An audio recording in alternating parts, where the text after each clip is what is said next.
بسم اللہ والثالث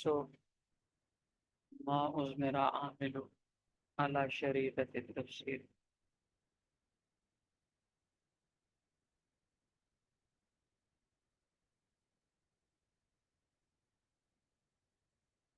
جن مقامات پر مفعول بھی کے فعل ناصب کو آباداری جی استاد جی۔ وجوباً حذف کیا جاتا ہے، ان میں سے تیسرا موقع اور قیاساً حذف کرنے کا دوسرا موقع ہے، وہ ہے مفعول بھی علی شریطۃ التفسیر، ما أضمر عامل علی شریطۃ التفسیر، اس میں ما سے مراد مفعول ہے، مفعول بھی علی شریطۃ التفسیر یا ما أضمر عامل علی شریطۃ التفسیر، یعنی وہ مفعول بھی جس کے فعل ناصب کو اس شرط پر حذف کر دیا گیا ہو کہ آگے عبارت میں اس کی تفسیر کرنے والا فعل موجود ہے۔ تو یہ جو دوسرا فعل ہے تفسیر کرنے والا، اس کی بنیاد پر پہلے فعل کو حذف کر دیا جاتا ہے جو مفعول بھی کو نصب دے رہا ہو، اس کو مفعول بھی علی شریطۃ تفسیر کہا جاتا ہے۔ پہلے فعل کو اس لیے حذف کرتے ہیں کہ اگر وہ پہلا فعل بھی موجود ہو اور جو دوسرا فعل ہے جو پہلے کی تفسیر کرنے والا ہوتا ہے وہ فعل بھی موجود ہو، تو پھر ایک ہی عبارت کے اندر مفسر اور مفسر دونوں کا جمع ہونا لازم آتا ہے، اور وہ یہ جائز ما اس میرا عامل والا شریعت تفسیر کا یہ معنی۔ اس کی تعریف آگے ماتن رحمۃ اللہ نے فرمائی ہے، وَهُوَ كُلُّ اسم بعده فعل او شبهه مشتغل عنه بضمیرہ او متعلقہ لو سلط علیہ ہوا او مناسبہ لنصبہ، یہاں تک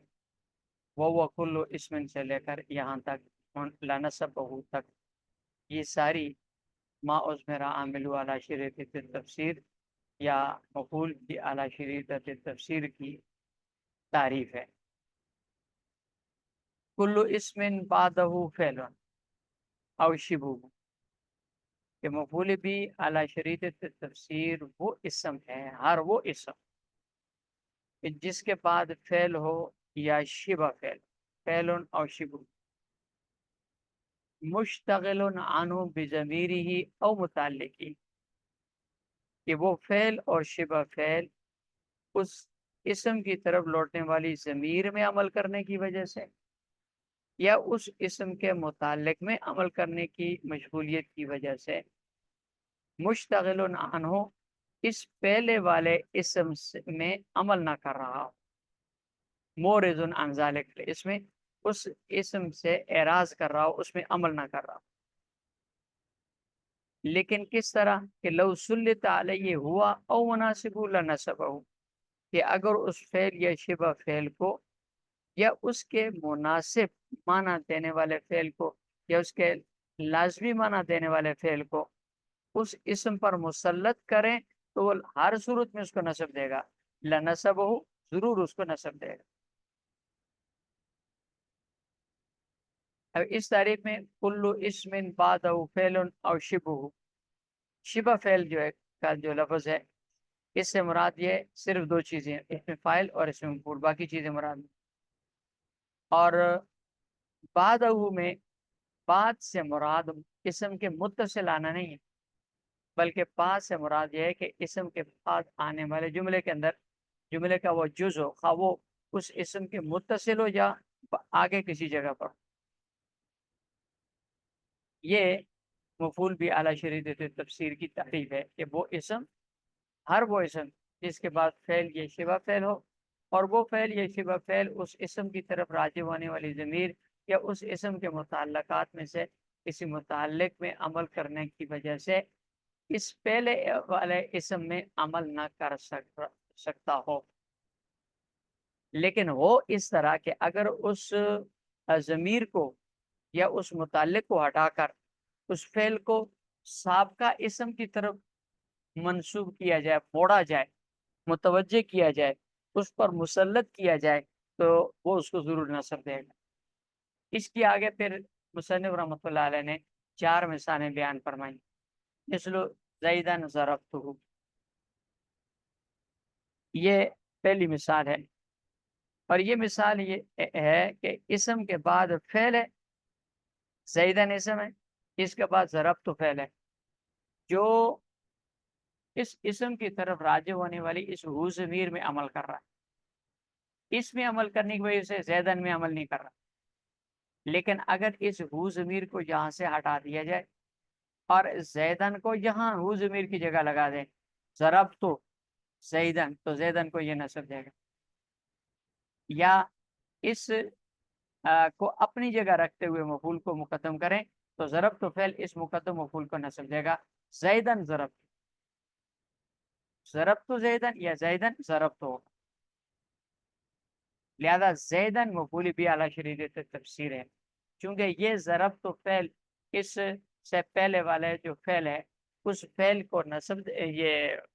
کیا کہتے ہیں اس کو، اس کی تفسیر کر رہا ہے، لہذا پہلے والے فعل کو حذف کر دیا۔ اصل عبارت کی ضربتہ زیدن ضربتہ،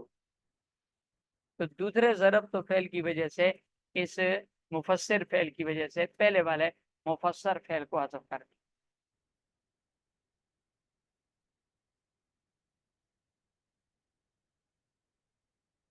دوسری مثال ہے وزیدن مررت بہ، یہ مثال اس بات کی ہے کہ جس میں فعل حرف جر کے واسطے سے اسم کی طرف راجع ہونے والی ضمیر میں عمل کر رہا ہے۔ مررت بہ میں ہی ضمیر ہے، مررت فعل با جارہ کی وجہ سے اس ہی ضمیر میں عمل کر رہا ہے،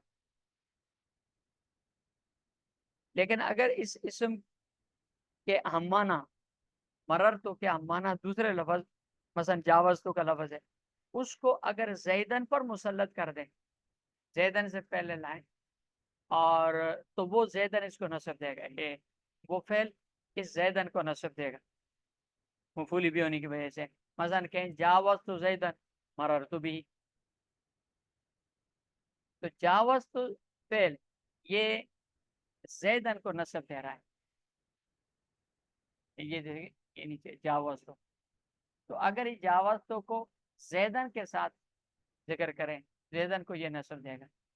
یہ مررتو کا ہمانہ فعل ہے، یہاں مررتو فعل کو زیدن کی طرف منسوب نہیں کر سکتے، زیدن کی طرف متوجہ کریں تو اگرچہ اس کو نصب دینا چاہیے، لیکن کیونکہ مررتو فعل باجارہ کے لیے متعدی ہوتا ہے تو پھر زیدن سے پہلے پھر باجارہ آئے گی تو زیدن مجرور ہو جائے گا، اس لیے خود مررتو فعل کو زیدن پر مسلط نہیں کرتے، بلکہ اس کا ہمانہ جو لفظ ہے جاوز تو اس کو مسلط کرے۔ تیسری مثال ہے زیدن ضربت غلامہ، اس میں دیکھیں یہ زیدن اسم ہے، اس کے بعد ضربت فعل ہے، یہ ضربت زید اسم کے متعلق غلام میں عمل کر رہا ہے، اس کو نصب دے رہا ہے، اس میں نصب دینے کی وجہ سے، عمل کرنے کی وجہ سے زیدن میں وہ عمل نہیں کر رہا، لیکن ہے ایسا کہ اگر ضربت کا جو لازمی معنی ہے، اس لازمی معنی دینے والے فعل کو اگر زیدن پر مسلط کریں وہ نصب دے گا اس کو، اور وہ نصب زید کو معنی ہے جو لازمی فعل ہے وہ ہے اہن تو، جیسے کہ یہ لکھا ہو کہ اہن تو، کیونکہ غلام کو مارنا غلام کے مالک کی توہین ہوتی ہے، تو عبارت ہوگی اہن تو زیدن ضرب تو غلام ہو، میں نے زید کی توہین کی، اس کے غلام کو مارا میں نے، تو جب اہن تو فعل کو زیدن پر آپ مسلط کریں گے تو وہ اس کو ضرور نصب دے گا، لہذا زیدن مفعول بھی علی شریط تفسیر۔ چوتھی مثال ہے زیدن حبست علیہ،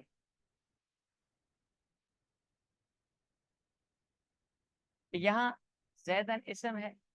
اس کے بعد حبست فعل ہے۔ غلامہ ہو، اس میں ضرب تو شروع میں کیوں نہیں لگایا، زیدن کے شروع اہن تو کیوں لگایا؟ اہن تو اس لیے لگایا کہ اگر ضربت کو زیدن سے پہلے لگائے نا یہاں، تو مانا ہوگا ضربت زیدن، میں نے زید کو مارا، حالانکہ مارا زید کو نہیں ہے، اس کے غلام کو مارا ہے، تو یہ جھوٹ ہو جائے گا۔ اس لیے ضربت کا جو لازمی معنی دینے والا ہے وہ فعل زیدن سے پہلے لگائیں گے تاکہ عبارت بھی درست ہو جائے اور اس کی نسب بھی آ جائے۔ اہن تو زیدن، میں نے زید کی توہین کی، کیسے؟ ضربت غلاموں، میں نے اس کے غلام کو مارا۔ ضربت زیدن، ضربت غلام ہو، ضربت کو مقدم کر کے، تو اس کا مطلب ہوگا میں نے زید کو مارا، زید کے غلام کو مارا، حالانکہ زید کو نہیں مارا، زید کے غلام کو مارا۔ اس لیے اس کا لازمی معنی جو ہے، لازمی معنی دینے والا جو فعل ہے وہ زیدن سے پہلے ذکر کیا جائے گا۔ زیدن حبست علیہ، یہاں پر بھی زیدن مفعول یہ اسم ہے، اس فعل کے بعد حبست فعل ہے، اور جو اعلیٰ حرف جار کے ذریعے سے ہی ضمیر کی میں عمل کر رہا ہے جو زیدن کی طرف راجع ہے، لیکن اگر اس ضمیر کو ہٹائیں اور حبست کا جو لازمی معنی دینے والا فعل ہے اس کو جب زیدن کے پر مسلط کریں تو اس زیدن کو یہ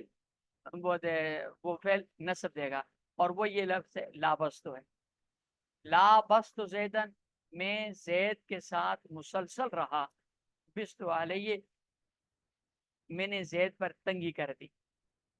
زید کے ساتھ مسلسل رہا، میں نے اس پر تنگی کر دی کہ میرے مسلسل ساتھ رہنے کی وجہ سے اس کو پریشانی ہو۔ تو اگر لابستو کو زیدن کے اوپر مسلط کریں، یعنی زیدن سے پہلے ذکر کریں، تو یہ زیدن کو نصب دے گا۔ ان ساری مثالوں میں یہ جو اسم ہے زیدن، یہ مفعول بھی اعلی شریعت تفسیر ینصب بفعل مضمر، یہاں زیدن اسم کو نصب دیے فعل محذوف کی وجہ سے، یفسر ما بعد، اس کی تفسیر بعد والا فعل کر رہا ہے، اور وہ کون سا ہے؟ یا تو ضرب تو فعل ہے محذوف جس نے زیدن کو نصب دیے، یہ پہلی مثال میں۔ دوسری مثال مررت والی میں جاوز تو فعل ہے۔ تیسری مثال ضرب تو زیدن، ضرب تو غلاموں میں، یہ اہن تو مثال ہے، فعل ہے۔ اور چوتھی مثال زیدن حبس علیہ میں، اس میں زیدن کو نصب دینے والا لابس تو ہے۔